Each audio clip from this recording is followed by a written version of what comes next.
السلام عليكم. فدرال waa maxay macnaha ereyga federaal? maalin kasta inteena badan waxaan maqalnaa dawladda federaalka. tusaale, dawladda federaalka Soomaaliya, dawladda federaalka Itoobiya. waa maxay macnaha ereyga federaal? xaguu asal ahaan ka soo jeedaa? sideena loo isticmaalaa system ahaan? imisa qaab ama imisa nooc oo federalism ayaa jiro? maxaa qasaaruu leeyahay? maxaa faa'iido leeyahay? dhammaan jawaabaha su'aalahaas waxaan kaga jawaabi doonaa fiidiyogan.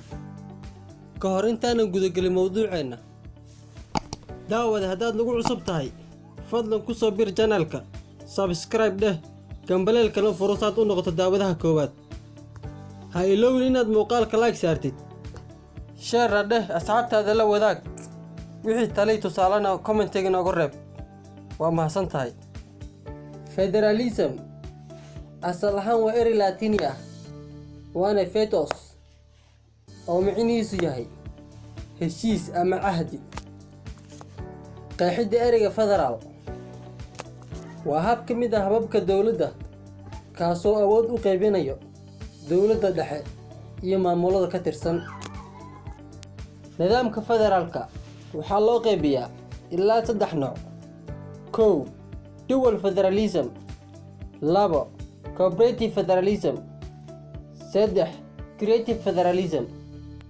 in ka badan 30 dal oo caalamka ka mid ah ayaa qaatay nidaamka federalismka ah. tusaale, dawladda Mareykanka, Jarmalka, Brazil, India, Argentina iyo Australia waxaa la sheegay wadamada ugu caansan inay yihiin dhanka federalismka. xagga Afrikana, Ethiopia iyo Nigeria.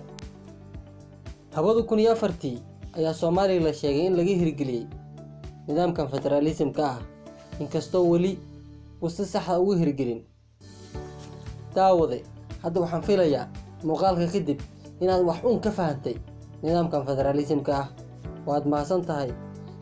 like saar muuqaalka, siina share garee.